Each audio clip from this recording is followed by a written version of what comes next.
नमस्कार। खास कार्यक्रम देश देशांतर में आपका स्वागत है। मैं हूं आरफा खानम शेरवानी। मोदी सरकार की पहली कैबिनेट मीटिंग में फैसला लिया गया है कि विदेशों में जमा काला धन भारत लाया जाएगा। इसके लिए एक स्पेशल इन्वेस्टिगेटिव टीम यानी कि SIT का गठन किया गया है। इसकी अध्यक्षता सुप्रीम कोर्ट के रिटायर्ड जज MP शाह करेंगे। हालांकि सरकार ये कदम सुप्रीम कोर्ट के आदेश पर उठा रही है। CBI के डायरेक्टर अमर प्रताप सिंह की बात माने तो 29 लाख करोड़ रुपए से भी ज्यादा जो पैसा है वो विदेशी बैंकों में जमा है। इस पर टैक्स न देना पड़े यानी टैक्स से बचने के लिए पैसा कुछ भारतीयों के जरिए इन बैंकों में जमा कराया गया है। लेकिन काले धन पर SIT के गठन के साथ ही सवाल ये भी पैदा हो गया है कि भारतीय सरकार अपने स्तर पर चाहे कितनी भी कोशिश कर ले, क्या वो देश जहां से ये पैसा जहां पर ये जमा है, क्या उन लोगों की अकाउंट्स की जानकारियां और कितना पैसा जमा है ये दे पाएंगे? क्या उनके नाम हमें देंगे? कैसे तय होगा आगे का सफर? कैसे वापस आएगा ये पैसा? ये सब कुछ हम जानने की कोशिश करेंगे इस खास कार्यक्रम में। मेरे साथ कई मेहमान हैं जिनके जरिए इस मुद्दे को समझने की कोशिश करेंगे और बहस को आगे बढ़ाएंगे।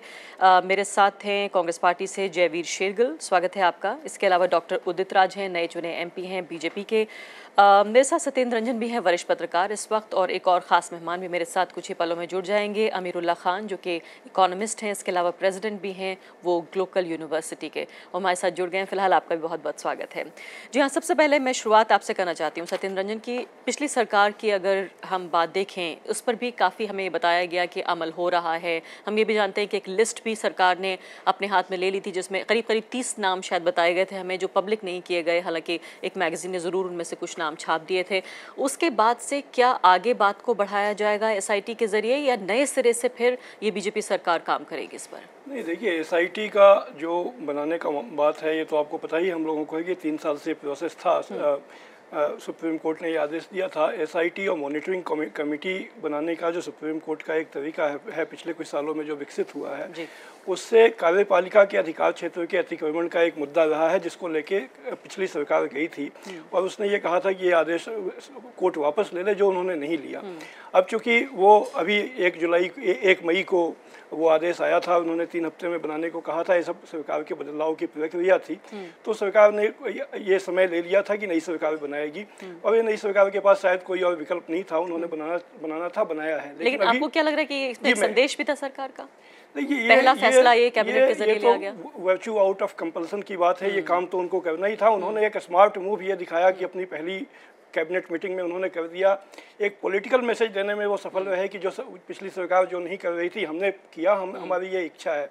लेकिन ये सवाल इस सरकार के सामने भी देर सवेर आएगा कि जो SIT और मॉनिटरिंग कमेटी का जो एक पूरा तौर तरीका बना पिछले कुछ सालों में न्यायपालिका के द्वारा अपने अधिकार क्षेत्र को फैलाने या कार्यपालिका के अधिकार क्षेत्र में अपने आप में सत्येंद्र रंजन, ये भी बहस का मुद्दा है जो जुडिशियल ओवररीच का आप जिक्र कर रहे हैं। मैं वो बात कर रहा हूँ। मैं आपको केवल एक चीज की ध्यान में दिला देना चाहता हूँ। अभी आपने जो खबर दिखाई उसमें जस्टिस MB शाह ने कहा है कि ये बहुत ही जटिल मुद्दा है। ये मुद्दा जटिल है क्योंकि इसके अंतर्राष्ट्रीय आयाम है, इंटरनेशनल डायमेंशंस है। इंटरनेशनली काफ़ी कुछ हो रहा है। OECD देशों का जो अभी हाल में एक उनकी संधि हुई है उसके तहत, या 2009 के बाद ओबामा के राष्ट्रपति बनने के बाद जो दबाव बना है, उससे कई प्रोग्रेसिव स्टेप इंटरनेशनल स्टेट उठाए गए हैं। लेकिन उसके परिणाम आने में भी समय लेंगे, क्योंकि ये जो मुख्य बैंक है वो स्विट्जरलैंड में है। स्विट्जरलैंड डेटा शेयर करने के लिए वहाँ की सरकार तैयार हो गई है, लेकिन वहाँ की जो सरकार तैयार होती है उसके लिए जनमत संग्रह करना होता है, और ये प्रक्रिया 1-2 साल चलती है, तब जाके वो चीज़ें होती हैं। तो अभी हम लोग अपने तौर पे कुछ भी कर लें, उससे बहुत ज़्यादा बात विदेशी मोर्चे पे नहीं होगी। लेकिन जर्मनी से ये लिस्ट लेना आसान हुआ? लिस्ट लेना आसान है। देखिए, उससे बड़ी चुनौती है जो लगातार इलीगल मनी जनरेट हो रहा है उसको रोकना। ये कैसे होता है? अभी ग्लोबल फाइनेंशियल इंटीग्रिटी नाम की जो संस्था है, उसने लगातार वो पिछले 2 रिपोर्ट उसकी आई है, उसने उस पूरे प्रोसेस को बताया है कि ये चीज़ें कैसे जनरेट होती हैं। ओवर इनवॉइसिंग, अंडर प्राइसिंग, ये सारी चीज़ें जो आयात निर्यात के क्रम में होती हैं, ये मेन सोर्स है इसके होने का। और बाकी यानी आप ही कह रहे हैं कि अगर इस फिगर को हम मान लें कि 30 लाख करोड़ की ये बात है, पहले तो इसको भी सब्सटेंशिएट करना पड़ेगा कि आखिर ये फिगर किस तरह से जनरेट हुई है, क्या वाकई जो सूचना है, जो इन्फॉर्मेशन है वो सरकार के पास है? 3 सोर्स हैं। ये कि एक सरकार ने 2012 में जो UPA सरकार ने इस पर व्हाइट पेपर रखा था। GFI की रिपोर्ट काफ़ी विस्तृत है, जिस पर कि दुनिया भर में जिसको माना गया है, जिसके ऊपर एक चर्चा हुई है। तो रकम जो भी है वो बहुत ही सब्सटेंशियल है, बहुत बड़ी है। डॉक्टर उदित राज, मैं आपकी तरफ आना चाहती हूँ। सत्येंद्र रंजन कह रहे हैं, और जाहिर है ये बात भी है, फैक्चुअल भी यही बात है कि जब अदालत ने आपसे कहा है बनाने के लिए तो जाहिर है आपके लिए ऑब्लिगेशन था, बनाना था, लेकिन फिर भी सरकार ने अच्छा कदम उठाया और एसआईटी का गठन किया। लेकिन खुद जो उसके अध्यक्ष हैं वो कह रहे हैं कि मामला बहुत कॉम्प्लेक्स है। ये बात यूपीए सरकार भी लगातार कहती रही, कदम उठाती हुई नजर भी आती रही यूपीए सरकार, लेकिन बीजेपी ऐसा क्या करेगी? क्या अपने देश का ऐसा क्लाउट हमारा चल सकता है अंतर्राष्ट्रीय जगत में जैसे अमेरिका का चला, और वो लिस्ट आपको मिल जाए और तमाम डिटेल्स मिल जाएं कि किन किन लोगों ने कहां कहां कितना कितना पैसा जमा कर रखा है? शायद पहला कदम तो यही होना चाहिए। देखिए, बहुत ही दुर्भाग्यपूर्ण बात है कि सुप्रीम कोर्ट को इसमें इंटरवीन करना पड़ा। सरकार को इसको करना चाहिए था। और जो 17 नाम के खुलासे थे जर्मनी के बैंक के, उनके खिलाफ क्या एक्शन हुआ? ये पिछली सरकार का जो कार्यप्रणाली थी, जो भ्रष्टाचार है, इससे बिल्कुल प्रमाणित होता है कि पिछली सरकार कुछ करना ही नहीं चाहती थी और बहुत इजीली ब्लैक मनी डिटेक्ट हो सकता है।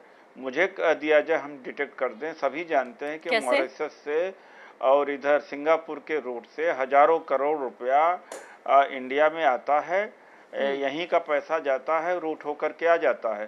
अब तो स्विट्जरलैंड बैंक का मामला इतना बड़ा नहीं रह गया है, वो भी एक बहुत बड़ा मामला, लेकिन उससे ज़्यादा जो ये मनी लॉन्ड्रिंग है यहाँ से जा करके और रूट होकर के जो आ रहा है, यहाँ एफडीआई के रूप में आए या किसी और के रूप में आए, वो तो मिनेस हो चुका है। और तो अब सरकार आई है, हम ऐसा करते हैं उदित राज जी, ऐसा करते हैं, मसले को अलग अलग करके देखते हैं। जो नया ब्लैक मनी जनरेट होगा उस पर हम जरूर बात करेंगे। हम बात कर रहे हैं फिलहाल, सीबीआई के डायरेक्टर ने कहा है कि 30 लाख करोड़। मैं आपसे ये जानना चाहती हूँ कि क्या रोड मैप है आगे, किस तरह से सरकार आगे बढ़ेगी? ये 30 लाख करोड़ कैसे वापस आएगा? इस पर काफी राजनीति भी हो चुकी है पहले। जब अमेरिका ले सकता है और देश कर सकते हैं, तो हमारी सरकार भी करेगी।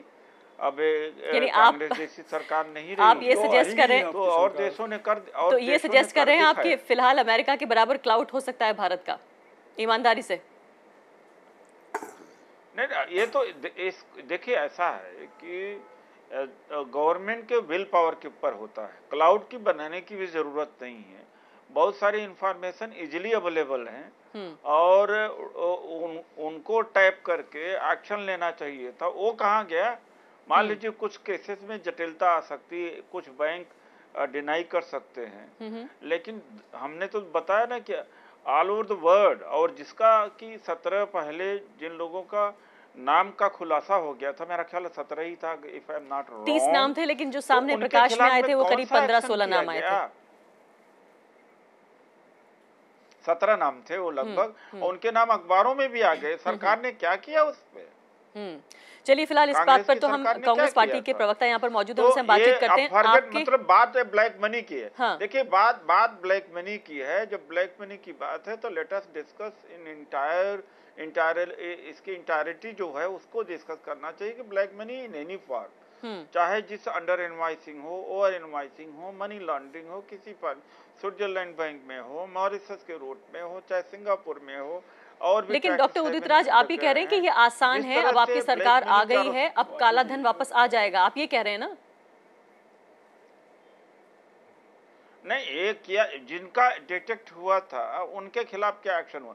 हमारे नहीं, मैं ये बात देखिए, कांग्रेस पार्टी की बात तो मैं कांग्रेस पार्टी से जरूर पूछूंगी। लाखों करोड़ का कोई क्राइम कर ले या सरकार को चूना लगा दे, उनको तो जनता ने सजा दे दी, अब तो आपके हाथ में है ना। जी हाँ, उनको जवाब झापड़ मार दिया, छोटा सा उदित राज जी, आप उनको जवाब देने के लिए यहाँ पर मौजूद हैं कांग्रेस पार्टी के नुमाइंदे, लेकिन मैं आपसे जानना चाहती हूँ, वो हम अध्याय थोड़ी देर के लिए बंद कर देंगे, कांग्रेस पार्टी ने क्या नहीं किया, और जैसे सत्येंद्र रंजन कह रहे हैं कि जनता ने उनको सजा भी दे दी, उन्होंने ऐसा क्यों नहीं किया। लेकिन मैं आपसे जानना चाह रही हूँ, आप बॉटम लाइन ये कह रहे हैं कि ये बहुत मुश्किल बात नहीं है, आसान है, जानकारी मिल सकती है और कालाधन वापस आ सकता है, आप यही कह रहे हैं ना?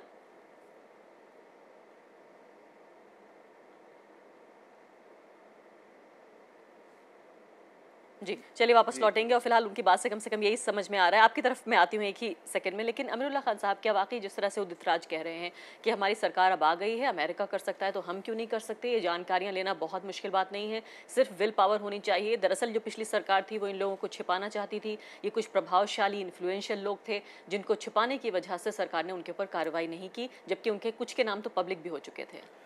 ये बड़ा आसान है, ये इनको शिकायत कर देंगे, ये कहेंगे कि भाई ये सब शुरू हुआ था 2001 में, 3 साल तक कुछ नहीं हुआ, फिर 10 साल में कुछ नहीं हुआ, ये सब तो चलती रहेगी, ये आपस में अपना ब्लेम करते रहेंगे।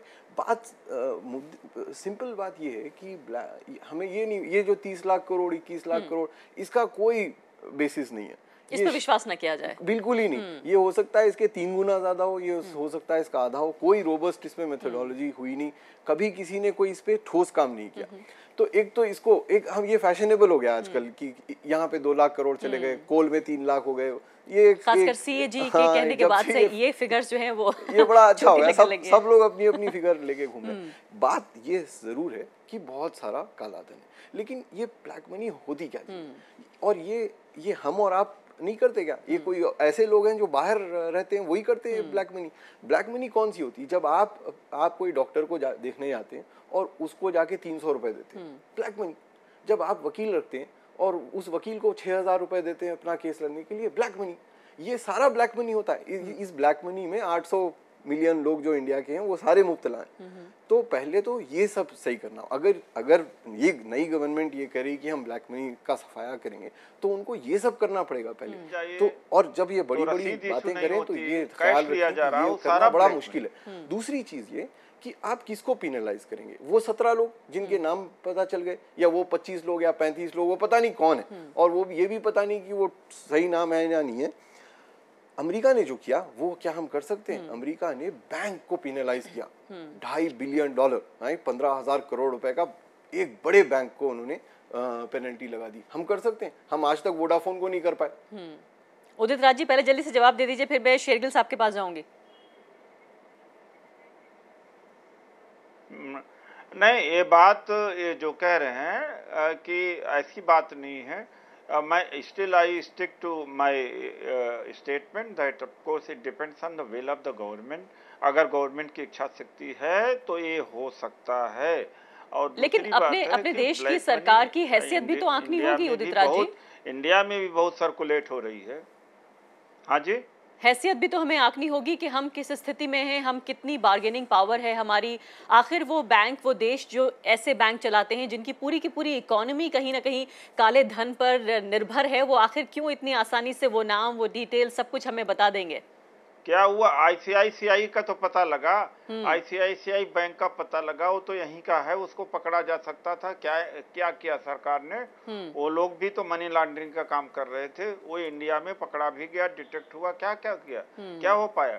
चलिए बात को घुमा आप जरूर रहे हैं, लेकिन वापस आती हूँ दूसरे सवालों के साथ। जयवीर शेरगिल, ये बताइए कि कई सवाल आपका पीछा कर रहे हैं, बहुत मुश्किल सवाल है। उदित राज कह रहे हैं कि अगर सरकार ने कदम उठाया होता तो शायद अदालत को भी SIT के गठन के लिए निर्देश नहीं देना पड़ता। पहली बात उन्होंने कही। दूसरा उन्होंने कहा कि ये बहुत मुश्किल बात नहीं है, इन्फॉर्मेशन ले लेना, सूचना बटोर लेना, और उनकी सरकार ये करके दिखाएगी। आपने क्यों नहीं किया? 4 स्पष्ट बातें कहना चाहूँगा। सबसे पहले जो आज बीजेपी ने कदम उठाया है वो एक मजबूरी थी और ज़रूरत थी। चाहे वो थर्ड फ्रंट होता, यूपीए या बीजेपी, वो करना ही था क्योंकि 29 में डेडलाइन थी।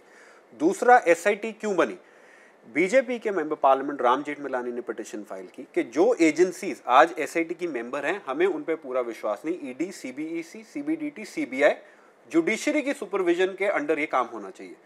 तीसरा, कोई भी काले धन से 2 पहलू जुड़े होते हैं, पहचान कि काला धन कहाँ पड़ा है। सेकंड, क्या हमारे पास मैकेनिज्म है कि वो काला धन हमारे देश में वापस आएगा। SIT के माइनस वो सारे काम हो चुके। काला धन वापस कैसे आता है? आइडेंटिफिकेशन। आपको हर एक मुल्क के साथ एक इंफॉर्मेशन एक्सचेंज अग्रीमेंट साइन करना पड़ता है, double taxation avoidance agreement sign करना पड़ता है। 81 टैक्स अग्रीमेंट्स हमने अमेंड किए हैं, 14 नए एक्सचेंज इंफॉर्मेशन अग्रीमेंट्स हमने साइन कर दिए हैं। 30,000 crore worth cross border transaction international taxation का जो विभाग है वो मॉनिटर कर रहा है। 34,000 करोड़ ट्रांसफर प्राइसिंग ट्रांजैक्शन है वो मॉनिटर हो रही है। 300 रिक्वेस्ट ऑफिशियली अंडर अग्रीमेंट जा चुकी है। चौथी बात पे आऊंगा, आपने जो बात की क्या अभी लिमिटेशंस हैं? बिल्कुल हैं। केमन आइलैंड्स का उदाहरण देना चाहूंगा। पूरे देश में पूरे दुनिया में माना जाता है केमन आइलैंड दुनिया का सबसे बड़ा टैक्स हेवन। वहां का कानून है कि अगर आपको वहां से पैसा लाना है तो आपको ये एस्टैब्लिश करने पड़ेगा, जो क्राइम इंडिया में क्राइम माना जाता है वो केमन आइलैंड में भी क्राइम माना जाता है, उसे कहते हैं ड्यूअल क्रिमिनलिटी प्रिंसिपल। वो हमें इंडिया को, चाहे वो बीजेपी हो, कांग्रेस हो, एसआईटी हो, वहां जाके एस्टैब्लिश करना पड़ता है, आप सर्कमवेंट नहीं कर सकते। जैसा इन्होंने कहा 1993 बैंक की सीक्रेसी लॉ से, मैं कह रहा हूं बहुत सारा ग्राउंड वर्क, जो मैकेनिज्म जिसे कहते हैं पटरी डालना, पत्थर नी पत्थर डालना, वो हो चुका है। अग्रीमेंट्स हो चुके हैं, रिक्वेस्ट जा चुकी हैं, मॉनिटरिंग शुरू हो गई है। एसआईटी अब फास्ट ट्रैक पे काम कर सकती है, पर ये कहना कि वो केमन आइलैंड की कानून बदल देंगे, वो स्विट्जरलैंड का कानून बदल। जयवीर शेरगिल, ये बात आपने बहुत महत्वपूर्ण बात कही, पूरी डिटेल्स भी आपने सब बताई हैं, लेकिन उस सब के बावजूद सवाल तो देखिए उठता है कि 10 साल के दौरान क्यों इतनी धीमे धीमे सरकार चली, क्यों यूपीए सरकार ने उन लोगों को खासकर शील्ड किया जिनके नाम पब्लिक हो चुके थे, एक मैगजीन ने उन्हें छाप भी दिया था। अब उसका भी मैं आपको उत्तर देता हूँ। जब आप कह रहे हैं कि क्या शील्ड किया, जब जैसा इन्होंने 2009 में मानता हूँ ऐसा टाइम जब शुरू हुआ ब्लैक मनी आइडेंटिफिकेशन, एक मुल्क के साथ नेगोशिएट करना और रिक्वेस्ट भरना, इंफॉर्मेशन एक टाइम कंज्यूमिंग। आज एक बातें करनी बहुत आसान है क्योंकि यूपीए ने वो अग्रीमेंट साइन कर लिए, उनको कन्विंस करना। हर बैंक के अपने कॉन्फिडेंशियलिटी लॉज है, हर बैंक को ये एस्टैब्लिश करना पड़ता है। ये कानून इंडिया में अगर इसको जुर्म माना जाता है, वो आपके देश में जो पैसा पड़ा है वो भी जुर्म। दूसरा, जब आपने नाम की डिस्क्लोजर, सुप्रीम कोर्ट में एक एफिडेविट फाइल हुआ था जहां 17 नाम बताए भी गए थे, और हर विभाग ने कहा था कुछ ऐसे नाम भी हैं जिनका धन तो विदेश जरूर पड़ा है पर उन्होंने इस धन पे टैक्स दे दिया है। हम एक उत्साह में बिना इन्वेस्टिगेशन के अगर उनको फांसी चढ़ाना चाहते हैं वो अलग बात है, और अगर इन्वेस्टिगेशन, अगर टैक्स एवेजन नहीं है तो उनका नाम डिस्क्लोज करना है। लेकिन प्रक्रिया धीमे चली, ये बात तो आप ईमानदारी से मानेंगे। मैं इसको धीरे नहीं कहूंगा। अगर जनता के सामने ये बात आ जाती कि यूपीए सरकार गंभीर है और काला धन वापस लाना चाहती है, उन लोगों को सजा देना चाहती है जो ये काम कर रहे हैं गैर कानूनी, आप आपके चैनल शायद हो सकता है राजनीतिक फायदा के जरिए आपको अगर एसआईटी ये काम स्क्रैच से शुरू करे, आज जो 81 टैक्स ट्रीटीज अमेंड हुई है, 14 नए अग्रीमेंट, 10 साल उनको ये करने में ही लग जाएंगे। इनको शुक्रगुजार होना चाहिए यूपीए के, हमने ये काम किया है। छोटे से ब्रेक का वक्त जरूर हो गया है, लेकिन उदित राज का रिएक्शन मैं जरूर लेना चाहूंगी। इस पर आपकी प्रतिक्रिया। कह रहे हैं जयवीर शेरगिल के पिछले 10 सालों में, चूंकि ये अंतर्राष्ट्रीय मामला है और जटिल तमाम प्रक्रियाएं हैं, लेकिन इस पर मुस्तैदी से लगी रही यूपीए सरकार और आपको सारा जो ग्राउंड वर्क है, पूरा जो कागजी काम है वो करके दे रहे हैं, सिर्फ आपको एक्शन लेना है। ये तो यहाँ की सरकार हमारी जो इंटरेस्ट राइज होता है जो बैंक में डिपॉजिट है और उसके ऊपर इंटरेस्ट के ऊपर वहाँ टैक्स होता है, तो वो तक हमारी गवर्नमेंट ने क्लेम नहीं किया स्विट्जरलैंड से। दैट वाज इजीली अवेलेबल कि जो पैसा हमारे यहाँ से जमा किया गया था उस पर इंटरेस्ट है, उस पर जो टैक्स किया था वो टैक्स गवर्नमेंट ऑफ इंडिया ले सकती थी। That even failed to get it. ये इश्यूज कंफ्यूज कर रहे हैं। ये मामला है इंडिया जो गवर्नमेंट टैक्स जो उनको डिपॉजिट्स होते हैं वो डिक्लेयर्ड इनकम। हम ब्लैक मनी की बात कर रहे हैं, जैसे इन्होंने कहा अनडिक्लेयर्ड इनकम। जो गवर्नमेंट डिपॉजिट्स हैं वो ऑडिट में डिक्लेयर्ड हैं, वो ब्लैक मनी से कोई उनका दूर। चलिए, फिलहाल आरोप प्रत्यारोप का जो दौर है वो तो फिलहाल शुरू हो गया और चलता ही रहेगा कार्यक्रम में आगे। लेकिन उदित राज जी, फिलहाल एक छोटा सा ब्रेक ले रही हूँ। जो पैसे उदित राज जी, ब्रेक ले रही हूँ और ब्रेक के बाद वापस आऊंगी और फिलहाल इस पर चर्चा करूंगी कि आखिर आगे कैसे देखा जाए, लुकिंग अहेड जिसे अंग्रेजी में कहते हैं, कि वाकई जिस तरह से कह रहे हैं शेरगिल के तमाम ग्राउंड वर्क हो गया है, उदित राज उस बात को नहीं मान रहे हैं और कह रहे हैं कि बीजेपी सरकार जो है वो जो एनडीए सरकार है पूरे तरीके से वो ईमानदारी से आगे बढ़ेगी। लेकिन इसकी तकनीकी जो पहलू है उस पर भी हम गौर करेंगे ब्रेक के बाद कि कैसे वापस आएगा, अगर वो 30 लाख करोड़ रुपए है या उससे कम है या ज्यादा है, जो भी काला धन जमा है बाहरी बैंकों में, वो कैसे वापस आएगा ब्रेक के बाद।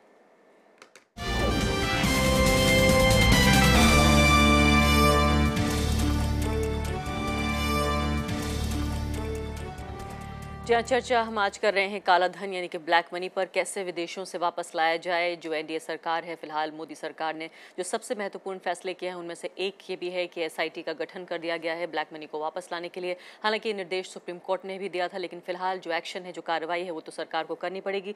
सत्येंद्र ने ये बताइए कि फिलहाल जिस तरह से जयवीर शेरगिल की बात पर हम विश्वास भी करें और देखें, जाहिर है कागज इनके पास मौजूद होंगे उसके लिए, कि ग्राउंड वर्क तमाम तैयार हो चुका है, एसआईटी का भी गठन हो चुका है, चाहे अदालत के आदेश पे ही सही, लेकिन उस सब के बावजूद अब यहाँ से हम कहाँ आगे बढ़ेंगे? देखिए, बात यह है कि अपने देश में करप्शन और ये जो अनअकाउंटेड मनी है, इन दोनों को एक इमोशनल इश्यू बना दिया गया है, खासकर पिछले 4 साल से।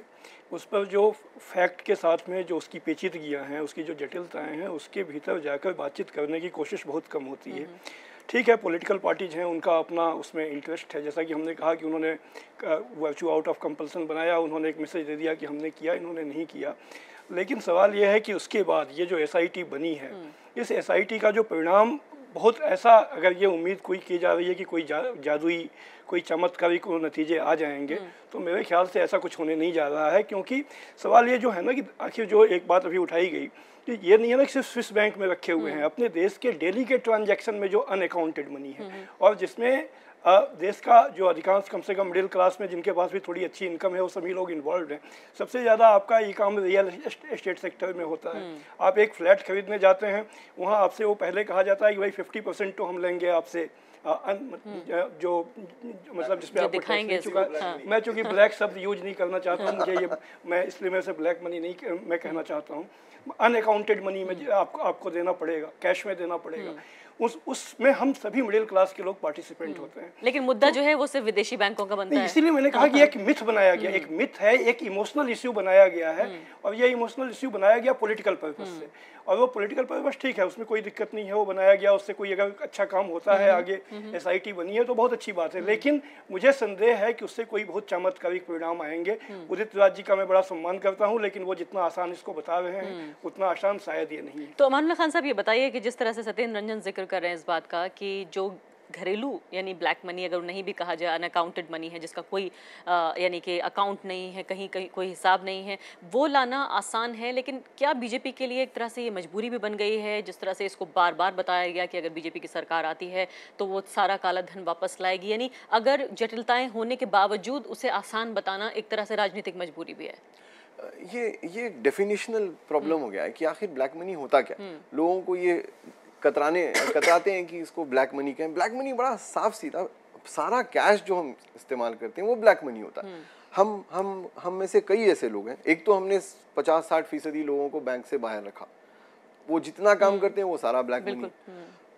हम में से 10% लोग क्रेडिट कार्ड यूज करते हैं। हम में से कुछ लोग बड़ी शान करते हैं इस बात की कि मैं क्रेडिट कार्ड नहीं यूज करता, मैं तो कैश यूज करता हूँ, वो भी ब्लैक मनी हुआ। तो ब्लैक मनी वही होता है जो ज्यादातर कैश में जो छोटे छोटे ट्रांजैक्शंस को के अलावा, बहुत छोटे ट्रांजैक्शंस के अलावा। यानी आप उस थ्योरी में यकीन नहीं रखते? रामदेव ये कहते हैं कि अगर ब्लैक मनी सारी वापस आ जाए तो डॉलर का दाम जो है नीचे चला जाएगा, रुपया ऊपर चला जाएगा। हाँ, लेकिन ब्लैक मनी होता वही है जो नहीं आ सकता। ब्लैक मनी कैसे आएगा? आप इलेक्शन बार बार करिए, जरूर आ जाएगा ब्लैक। ये पिछले इलेक्शन में देखा आपने, दोनों पार्टियों ने इतने बहुत से पैसे खर्च किए, बहुत सारा पैसा उसमें वापस आया। ये जो शेयर मार्केट में धूम मची, इसमें बहुत सारा वही पैसा वापस आया। ये जो करोड़ों रुपए के घर और जमीनें बिकती हैं, खरीदते हैं लोग सारे कैश लेकर, वो सारा ब्लैक मनी है, वो आ रहा है वापस। बल्कि ये तय है कि ये जो इतना बहुत सा कह रहे हैं, अगर ये है 20-22 लाख करोड़ रुपए, इसमें से बहुत सारा तो आ चुका है वापस। वैसे ही हमें पता ही कर्नाटक का जो एंड में मैं जो आपका सवाल था कि अब वे फॉरवर्ड क्या है, चाहे वो बीजेपी गवर्नमेंट है, वे फॉरवर्ड है ये। अगर आप सीरियस हैं, पहले तो आपका आइडेंटिफिकेशन प्रोसेस फास्ट। अगर हमने 14 अग्रीमेंट किया, आप 28 पे जाइए। पहले आपकी एजेंसीज को रिपोर्ट लेनी चाहिए, क्या पहचान हो गई है, किन किन मुल्कों में कितना पैसा पड़ा है। दूसरा, अपने जो डिप्लोमेटिक रिलेशंस है या डिप्लोमेसी है, उनको स्किल्स को एडवांस करके अब उनके लॉज डाइल्यूट करके पैसा वापस लें। तो एक बहुत टेक्निकली, प्रोसीजरली, लीगली ये मामला इमोशनली नहीं सिर्फ रैलीज में चल सकता है, असलियत में ये 3 पहलुओं में आपको कदम उठाना पड़ेगा। डॉक्टर उदित राज, आखिरी सवाल आप ही के जिम्मे फिलहाल की जो एडवाइसेस हैं, जो मशवरा है, कांग्रेस पार्टी के यहाँ जो प्रतिनिधि बैठे हैं, जयवीर शेरगिल, आप उनकी बात मानेंगे? और 3 पॉइंट्स में सिर्फ मुझे प्रिसाइसली बताइए कि अब ब्लैक मनी को वापस लाने के लिए ये 3 कदम उठाएगी NDA सरकार। बिल्कुल, जब NDA सरकार ने इतना तड़ाफड़ या कहा जा सकता है फौरन SIT का गठन कर दिया और चुनाव के दौरान ये मुद्दा रहा है ब्लैक मनी का, ब्लैक मनी बाहर का लाने का, तो निश्चित तौर से मोदी जी की सरकार इसको पूरा करेगी, आप देखिएगा। और इसमें हम लोग पीछे रहने वाले नहीं हैं। पॉइंट्स नहीं मिले, सवाल का बिल्कुल समय बिल्कुल समाप्त हो रहा है। बिल्कुल 3 पॉइंट्स मुझे दे दीजिए आप। मुश्किल सवाल है, लेकिन मुझसे पूछ रहे हैं आप? जी, आप ही से। कार्रवाई तो आप ही को करनी होगी, हम तो सिर्फ बहस कर सकते हैं। नहीं तो ठीक है, मतलब वो 3 पॉइंट इन्होंने कहा कि जैसे ये जो बायलैटरल एग्रीमेंट होते हैं, ये जो मनी ऑलरेडी पड़ी हुई है जिसका बारे में पता है उसको तो पहले लें, उसको पैनलाइज करें। दूसरी बात है कि ये एग्रीमेंट टू डिफरेंट कंट्री से, अभी कुछ कंट्री से जिसका हो चुका है उससे तो कम से कम करें। तीसरी बात है कि ये जो स्विट्जरलैंड बैंक्स में जो टैक्सेस पड़े हुए हैं, जो दूसरे कंट्रीज के लोग ब्लैक मनी के अपने क्लेम कर लेते हैं, हमारे देश की सरकार नहीं करती, वो करेगी हमारी सरकार। तो मेरा ख्याल वे फॉरवर्ड यही है। और अभी चूंकि एक बड़ा कॉम्प्लेक्स इशू है और किस तरह से एसआईटी मूव करेगी उसका सारा हमने अभी उदित राज जी बहुत बहुत शुक्रिया। आप जो कह रहे हैं हमें विश्वास है और उम्मीद है कि जनता भी विश्वास करेगी इस बात पर, और उम्मीद हम ये भी करते हैं कि आखिरकार तमाम ग्राउंड वर्क जिस तरह से कांग्रेस पार्टी कह रही है उनकी बात पे भी हम विश्वास करते हैं और आपकी बात पे भी हम विश्वास करते हैं कि ग्राउंड वर्क उन्होंने तैयार किया और फिलहाल आप जाकर एक्टिवली उस पर एक्शन लेंगे और ले आएंगे तमाम जो ब्लैक मनी है, जो काला धन है, और खासकर इस बात पर भी साफ जोर कि जो घरेलू स्तर पर जो ब्लैक मनी का जो धंधा है, जो कारोबार है, जिसकी तरफ हमारे मेहमानों ने इशारा किया है, उस पर भी जरूर जोर दिया जाएगा। बहुत बहुत शुक्रिया सभी मेहमानों का। इसी के साथ अभी के लिए इतना ही। नमस्कार।